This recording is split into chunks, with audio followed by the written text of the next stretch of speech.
this part, I do want to make one thing clear. I am a web designer for women-owned businesses. Have I worked on men's websites? Yes. But my marketing is all geared towards women. Because when you pick a niche, whether it's women over 50 or young men who just got out of college or whatever your niche is, maybe it's only the YMCAs in the greater Jacksonville area, like that's your niche, doesn't mean you're not going to help another client that comes by. If you're fishing for trout and you catch a salmon, don't throw it back. It's a salmon. So you're not going to just say, I'm not going to tell people, oh, I only work with women. I'm sorry, I can't help you, sir. But my marketing, when I'm focused, I attract more of those people to me. So my marketing has to be focused, but I can then help whoever I want to help. Okay? I just want to make that part clear so that you don't get stuck on, I can only market to these people or only market to those people. The marketing, yes, you want focused, but not necessarily the overall business and helping whoever the client wants to help. So we're going to plan some posts. I like to plan 6 months of posts in one day. 6 months of posts in one day. This is the most effective use of time. It takes about 8 hours. I usually bring in lunch, and the client and I do it together. Now, this is the way I do it, but if you are the marketing agent, you can divvy up the work however you want, but this has been the most effective for me to do it. Yes? What does that cost on it? For me, it's $1,200 for the day. And when we're done, we're done. That's it. And I don't usually do it more than one time per client. Typically, they don't need me after 6 months because they figured it out. And then they do it on their own. And that makes them more consistent. So you can do a week, a month, or a year of posts. Like I said, I like to do 6 months. It has to be simple. You don't want overcomplicated posts. You want them to be teachable. You want something that's educating the consumer. You don't want to always be preaching at them as buy, buy, buy, buy, buy, right? Has to be relevant to what the client is selling or what their service is. You don't want, like I said, cat videos on the financial planner site. Doesn't make sense. Specific. If you are targeting a different type of client than you typically have currently, like you're shifting, then you need to be specific and really target that client. Not to forget about the clients you have, but to make sure the marketing is speaking to the client you want. And then outsourceable. Once you have the formula down, once you have the ideas all in a plan, you can hand this to anybody and they can do it. That's why I make the formula the way I do. Okay, so we're going to talk about a couple things. Tools that I use to create all this, to make all this happen. Scheduling. I use the native apps. Facebook, Twitter, all the actual apps themselves have scheduling portions. So you can use those if you want to. It makes it much cheaper. For graphics, I use Canva because it's free. I do like the Canva for Work though. If it's a business and they have even a little bit of money, Canva for Work is much more effective because you can put your color schemes together and you can also put your font schemes in there, and then you don't have to reset them all the time. So, and you can create folders and just a lot of little things that will help a business owner or a marketing person create things much quicker. And then scheduling, either you can use the native app, but then you're logging into every single app every single time, or you can use something which I love is Social Pilot. It's like $10 a month, but it allows you to post to tons of stuff, probably half the stuff you'll never even heard of or ever use, but the main ones, Pinterest, Twitter, Facebook, Instagram. It actually allows you to schedule for Instagram, which some other ones don't. And it will allow you to bring in an RSS feed from your blog. So you don't have to do anything. When a blog posts, it automatically pushes out for you. You can also set up groups, and you can also post in groups. So if you have a Facebook group and a Facebook page, you can set it up so that your blog will go to the Facebook group and the Facebook page that you're running. So for some businesses, the page and the group are really important to their ecosystem of how the customer purchases. So you want to make sure that all of that information is going everywhere so they see it.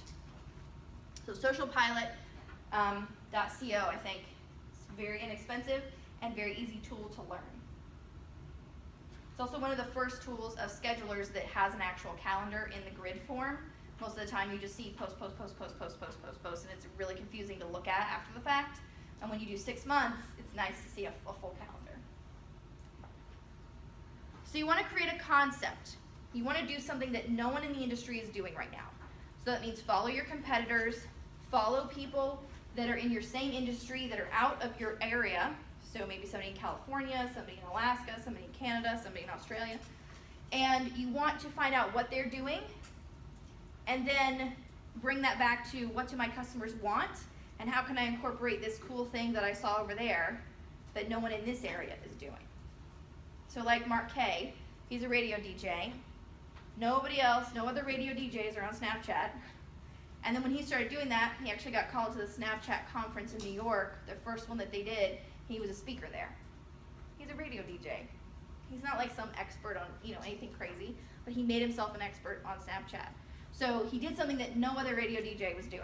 And now they're all kind of jumping on the bandwagon. So find out something that's not being done here locally or even in the industry at all and see if your clients respond to it.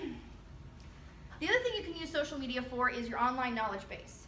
Anybody know what a knowledge base is?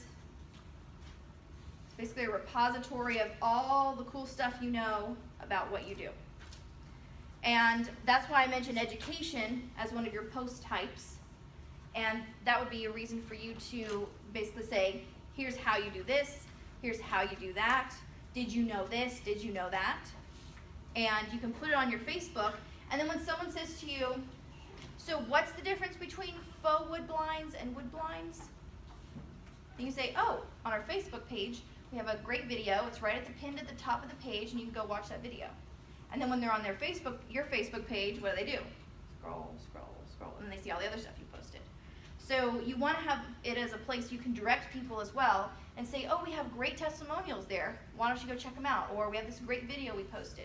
Why don't you go check it out? So you want it to be somewhere where you can also send people that's not your website, because I am more apt to go on my Facebook because it's an app and it's open, it's already signed in, rather than try and Google search your website. I may not find it exactly, depending on your SEO and that kind of stuff.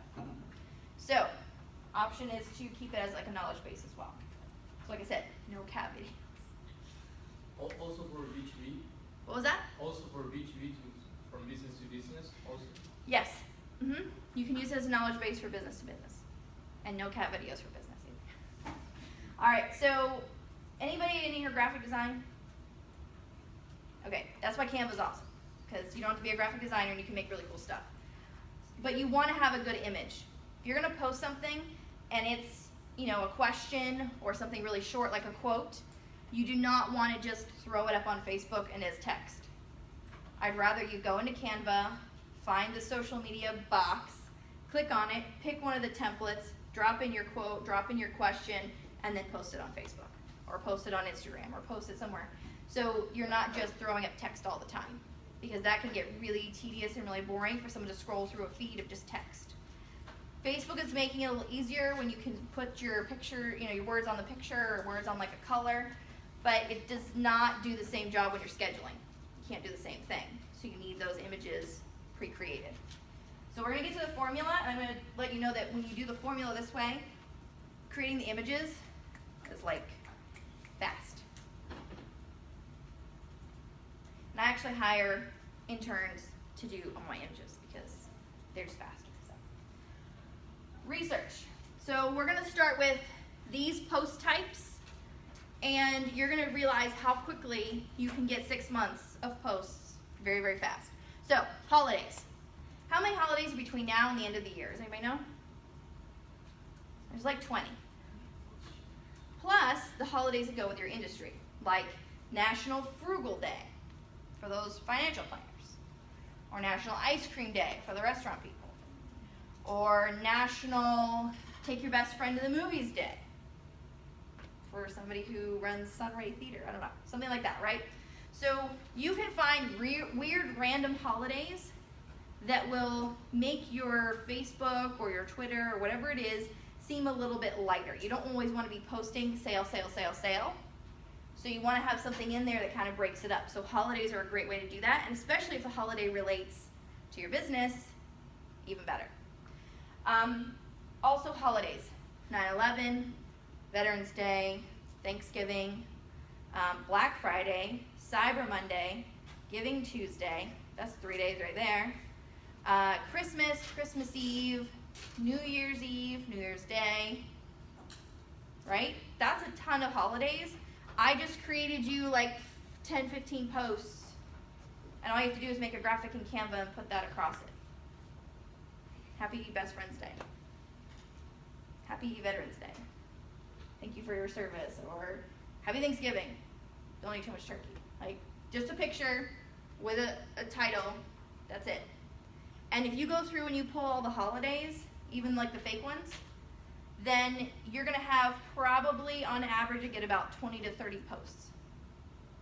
And when we post 2 to 3 times a week for most clients, you have pretty much gotten like a good chunk of that done. Special occasions, and this has to do with sales. It's not a holiday. So Mother's Day is a holiday, but the special occasion is Mother's Day, and so you have to relate your sale to that. So you might say, for the restaurant especially, 3 weeks before Mother's Day, you're going to start posting every couple of days. Don't forget, Mother's Day is coming up. Make your Mother's Day brunch reservations. Like, it has to do with a sale, but it also has to do with the holiday. But you can start way early and reminding people, don't forget, don't forget, don't forget, don't forget. It's annoying it seems like you're going to be super annoying if you do that. And you post it like every couple days. Like, say if you did every 4 days at first, and you did every 3 days, and you did every 2 days, and then like you do it the 3 days before, like right in a row. You do that because not everyone's going to see your post. It's going to look annoying to you, but not everyone's going to see it, and you're going to have other posts in between, so it's not going to look like the same post is hitting 5 times, okay? Known events, maybe the Gate River run's coming up, maybe the Donna run's coming up, maybe a color run's coming up, maybe the Jags are playing home opener, maybe think of any kind of known event, right? The Jacksonville Skip Day happened or is happening at some point.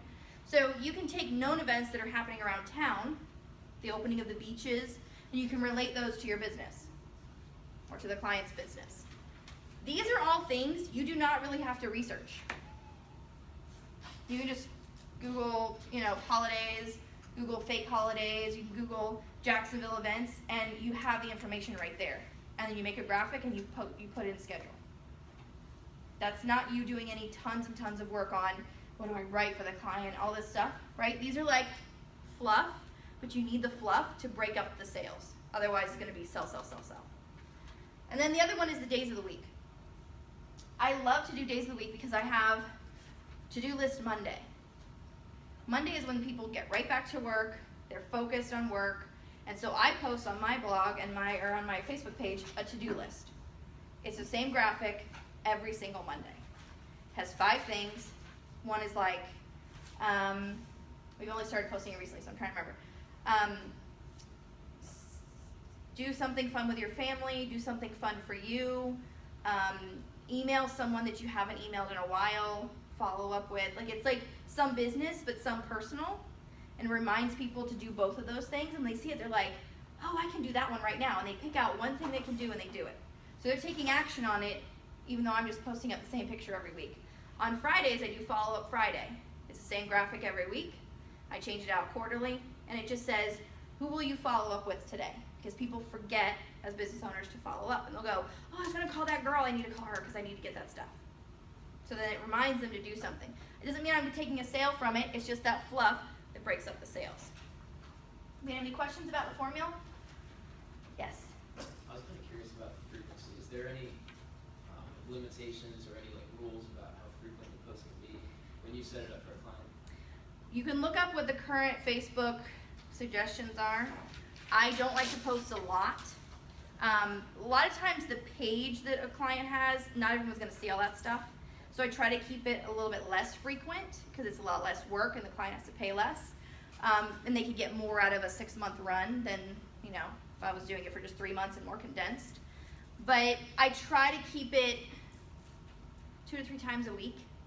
I don't try to do more than that because then I'm also filtering over blog posts through the RSS. Oh, there's something that pops up, obviously. Yes, exactly. So I might do a couple of days of the week, like Monday, Wednesday, Friday, and then the holidays just kind of flow in there, then the other thing I tell a client is something really great happens, maybe the Business Journal named you the Queen of Networking or something, then you can actually go on there, post a picture, post something funny, post a quote you saw, post a video of a client, do those things anytime. But you have a consistent flow happening. You don't have to go back and go, oh my gosh, I gotta sit down and do 2 weeks of posts right now, because that just disrupts the whole day of what they're trying to do as a business owner. So if you can have something consistent running, it keeps Facebook happy because then they like consistency, keeps customers happy because they get to see more posts, and you're actually selling through this, and you're not even doing anything, you're hands off. So passive income, right? You're getting phone calls.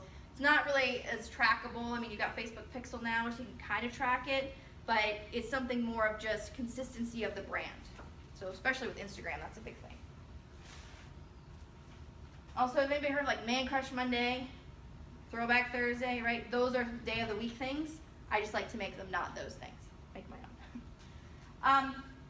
All right, so for the plan, for every single post, you need good content, has to be the appropriate length. Please no 5-paragraph, 3-paragraph, or even 1 full paragraph Facebook post. You have to give a killer photo, which I love Canva for that. And you have to have enough for a set time. That's why I said 1 day, 6 months, knock it out. Because you can do so many with just the days of the week and the holidays. And then the rest of them are sales, and you kind of filter those through. And you can use the auto schedule for Social Pilot. You can manually schedule them, and you can use curated content on multi-platforms. So curated content is something that Social Pilot does that not many other platforms use. It allows you to go in, choose an industry, let's say fashion and beauty, and it will pull Inc. magazine, Vogue, Elle, all the different online type magazines, Cosmopolitan, all those fancy stuff like that, and it'll give you articles and say, what about this one? And you can say, yep, add it to the queue. And it will filter it to the next available day. Somewhere there's a day where there's nothing happening, it will post that article for you on your Facebook or your Twitter or wherever. So it's called curated content. Some other ones do it, but this is the one that does it the best. You just go in, you can browse the article, and then you can say add it to my queue, and it'll shove it over into the calendar wherever it finds a spot. And it's a really cool algorithm that does that, so not many other places do that. Questions? Do you think that would be something easy that a client could do on their own? But do you also think that's much easier for you to manage as a marketing person? Okay, so that's why I built the formula, because I was getting tired of trying to figure out what's for this client, what's for that client. It's really something that can be a formula, and it doesn't have to be super, super complicated. You can get more complicated with Facebook ads, and you can do more stuff with retargeting and stuff like that. But when it's a small business, typically, they just need some consistency. They don't have time to post. They need someone to come in, here's the plan, here's what we're gonna do. I actually did this with the chiropractor client that I mentioned. She now has her staff doing it, and they only do a month at a time, but they use the formula. What holidays are next month? And they're like 2 or 3 months ahead. What can we post today? What can we post on social media today that's just gonna go up today? No scheduling, no worrying about graphics. We're just gonna take a video outside. Like they had, I think it was like right before the hurricane, they all went outside with umbrellas and they were like dancing around and they did a little GIF. It was like something goofy, but it was them. They're like, okay, we're leaving for the hurricane, so don't come to the office, you know. But it was something they could just post immediately, because 6 months ago we didn't know Hurricane Irma was coming. So it was something they could just post up live in the moment, but they still had that consistency. Everything was posting on Facebook, their testimonials, all that stuff was already done.